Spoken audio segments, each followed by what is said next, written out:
Uma boa noite a todos.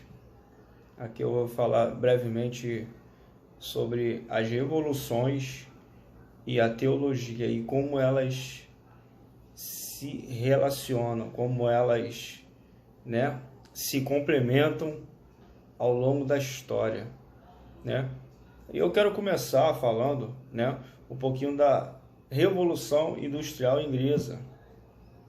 No caso, o que ela contribuiu, para a questão da teologia. No caso da parte do protestante e da Igreja Católica, como isso mudou, no segundo período, na metade da Revolução Industrial, tem um artigo de Max Weber que traz um pouco da teologia calvinista em relação a conhecimento e prosperidade. Nessa época eu notava que o protestante ele visava, bens materiais, porque a teologia de Calvino ele vem trazendo isso, que dentro da Bíblia diz que Deus é o dono do ouro e da prata, e assim o protestantismo cria que aquele que segue a Deus, ele deveria ter dinheiro também, Então Max Weber ele fez um estudo comparando, as duas vertentes, o protestantismo e a Igreja Católica, no caso os católicos.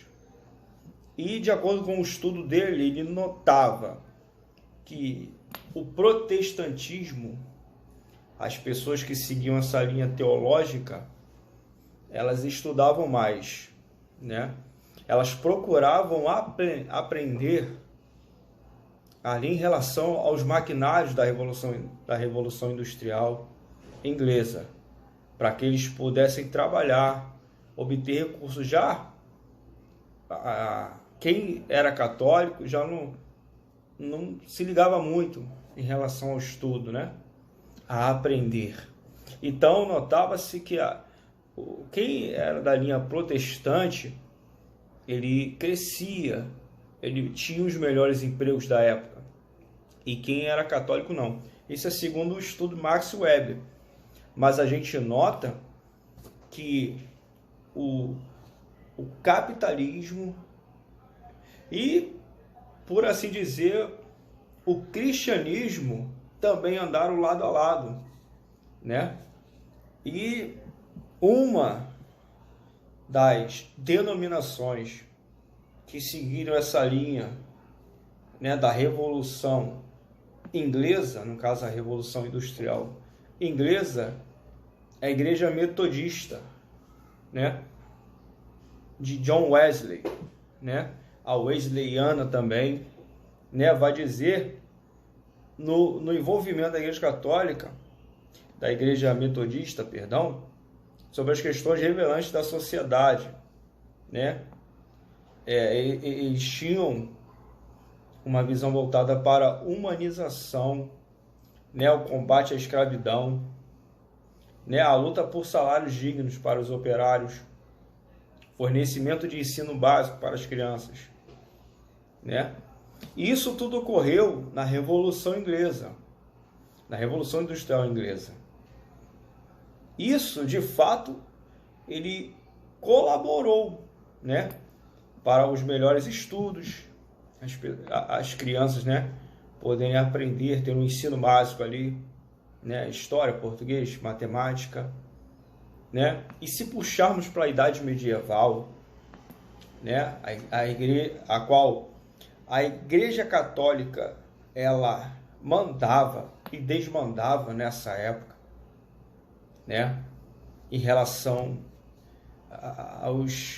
às leis do Papa, a cobrança de indulgências, As pessoas tinham que estar de acordo com os decretos do Papa, dos cardeais, dos bispos. E com certeza isso começava a deixar pessoas importantes e irritadas. Por quê? Os reis, né? Os fidalgos, aqueles que tinham muitas posses, eles com certeza já não gostavam mais de ficar pagando imposto para a Igreja Católica, né? Porque o Papa nessa época era intocável.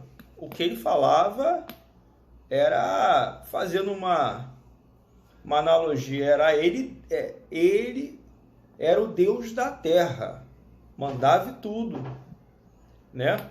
Não é à toa que, se lermos um pouco sobre Martinho Lutero, ali, né, nessa época, século XVI, né, ele traduziu a Bíblia para o alemão, e ali houve uma transformação geral, né?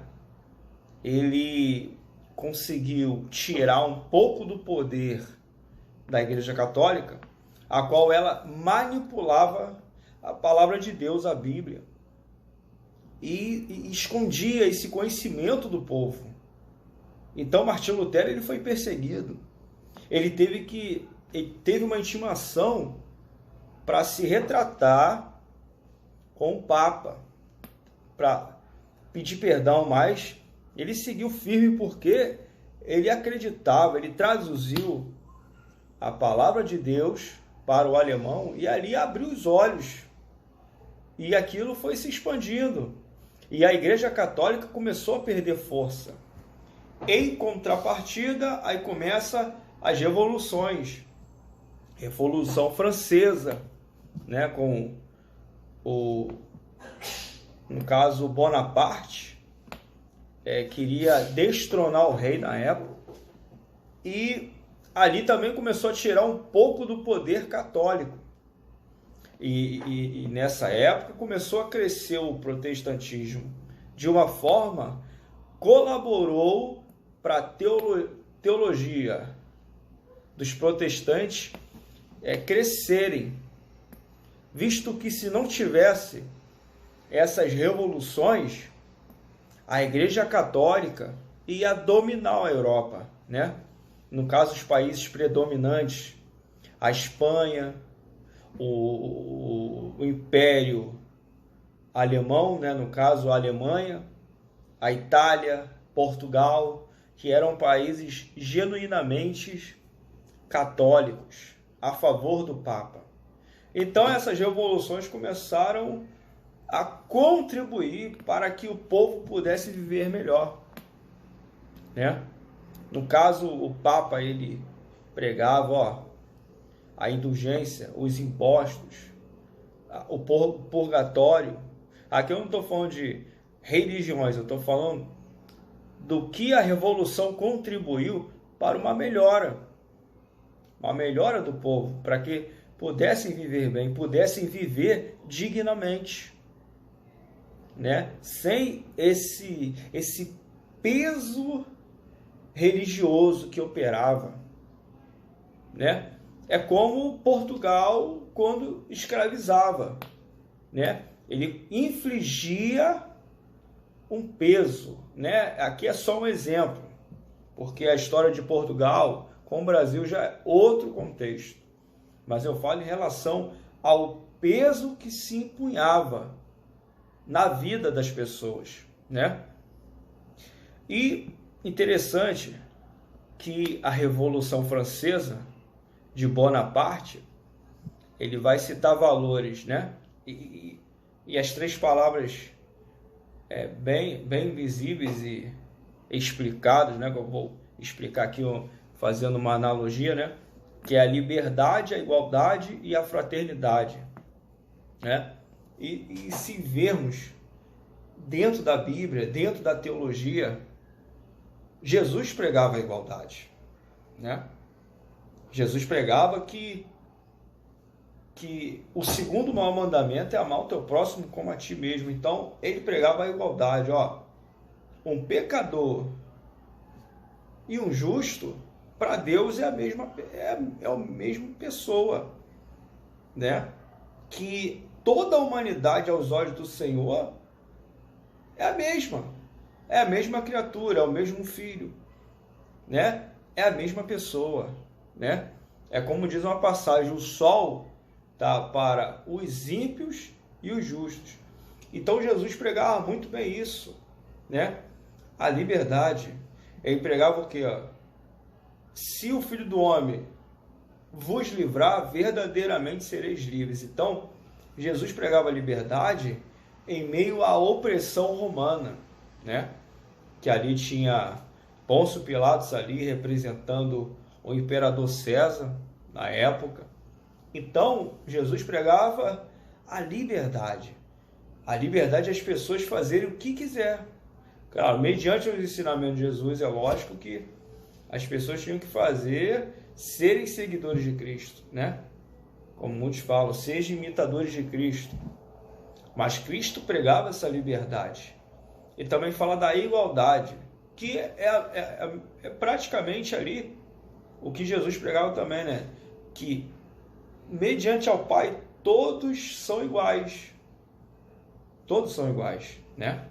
Quando você ama o teu próximo como a ti mesmo, você quer o bem para você e também você vai querer o bem para o teu próximo, né? Então, também a parte de fraternidade, né? Provérbios muito bem vai dizer sobre isso. Quão bom que os irmãos vivam em união. Então, Jesus pregou também a fraternidade. Ele diz que nós somos co-herdeiros e co-irmãos dele, para herdar a vida eterna, para herdar aquilo que Deus tem para cada um daqueles que cria em Cristo. Então, fazendo essa analogia, né? Essa liberdade, igualdade e fraternidade, ela corroborou, ela ficou em paralelo com a crença cristã, né? E essa só é uma pequena explanação da era das revoluções e a parte teológica. Como as revoluções elas contribuíram muito para a teologia, né? E como ela contribuiu para uma melhor qualidade na vida das pessoas.